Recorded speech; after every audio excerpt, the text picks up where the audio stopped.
Chris Lynch News with Boxman. Buy or hire our shipping containers, both new and used, available right here in Christchurch. Call 0800 Boxman. Good evening. There's been lots of chat about whether Christchurch City Council residents are in for an 18% increase in their rates. Is that disinformation? What can we expect? Well, let's speak to the finance man himself at Council. Christchurch City Councillor Sam MacDonald is here to distinguish the facts and the fiction. Sam, good evening to you. Thanks for your time.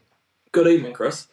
Where do we get this 18% figure from? I know the Mayor's spoken about this. This is more of a conversation piece, though, I gather. So we aren't going to be facing an 18% rate increase, are we?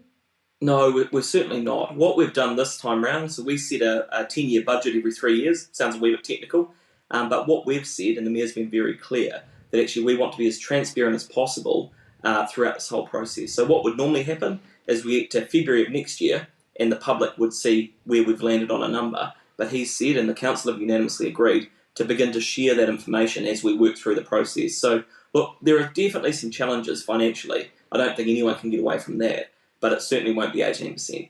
So actually what the Mayor is doing is being transparent by saying, here's the figure as it currently stands. This is what we've got to get it down to. So instead of 18%, we want to try and get rid of whatever we need to get rid of. Here's the conversation. You guys decide. Look, absolutely. What he's basically saying is that the public and the people of Christchurch should begin to turn their minds to the challenges the city have, because come February next year, everyone will get to have their say on what that is. But there's no point getting to February next year and not having shared the information, and he's been very clear about that. I mean, you know what Phil's like. You have him on your show quite a bit. He's very open with people, and I think that's part of the conversation this week is, look, guys, we've got a bit of a problem. We're going to continue to work really hard to get that number down. But at some point, the people of Christchurch are going to have their say on what that looks like. So where are we at with council debt as it stands right now tonight? What are the main issues, Sam? Yeah, so as you know, really from the earthquakes onwards, we've had to borrow significantly as a city to fix underground infrastructure, to repair a lot of facilities, and we've got other requirements like the new Te Kaha Stadium. A range of challenges that the people of Christchurch have expected us to deliver. Look, that works really well in a low interest rate environment. And as people will know, with their own mortgages at home, we've seen them increase significantly, certainly over the last 12 months. What we've said is actually we'll manage that process to ensure that actually we can get better outcomes for the people of Christchurch. But there's no getting around the fact that, when interest rates go up, that takes more money out of supply or out of circulation. That's what it's designed for. So look, we'll continue to work through that. But ultimately, when you've got as much debt as the council does, there are consequences as a result of that. The Mayor, of course, has indicated the likes of library hours being chopped or swimming pools or community facilities being looked at. Is he suggesting that should be the case, or is he trying to spark the conversation about what we need to look at if we want to try and not get our rate increases? Yeah, so I think that, those comments were certainly made in an interview the Mayor made earlier this week, but I think it's probably more in a broader context of sort of saying, actually, there's only so much money that goes around. We can always go and rate the people of Christchurch more if that's what they come back and say. But ultimately, we have to make hard choices. We don't know what those options are yet. I think Phil probably just said those two because they're on the top of his mind in terms of things that actually may be looked at.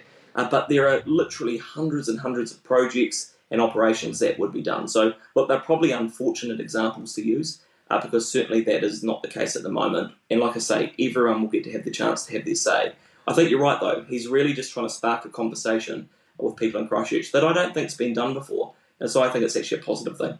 Yeah, because we're being more transparent, because we're opening up the box. We're saying, look, guys, you're facing an 18% rate increase. We're not really, but, that was the number touted. We've got to get that back a lot, so you make the decisions. So what's the deal with asset sales? You've got some councillors saying, Phil Major is trying to set the scene for asset sales. What's your take on this? Yeah, look, I don't think that's the case. What we did in the last term of council, so before Phil was the Mayor, was there was a bit of work commissioned around looking at whether actually the $5 billion of assets that the city owns in terms of Christchurch City Holdings is delivering the best return both economically and socially for the city. There's a piece of work being done at the moment that will help feed into our budget setting around whether the structure is correct. So, yeah, this isn't scaremongering. I think, if anything, Phil and I and the team are probably victims of being too transparent, because there'd be criticism either way. You either put the information out now and work through it, or actually we'd be accused of hiding information and not putting it out till February. So I prefer this approach, as does Phil, which is let's put the information out there. People can have a think about it. begin to digest it. They can log onto our website and see all the information that's been presented in the public forums of those meetings. There's always going to be commercially sensitive stuff that actually, when you've got people's employment or commercial arrangements, you've got to protect that, as you'd expect. But again, this is about being transparent and sharing the problem as we begin. And I think that's probably where the conversation has come from. All right, Christchurch City Councillor Sam MacDonald, thanks so much for your time this evening. No problem.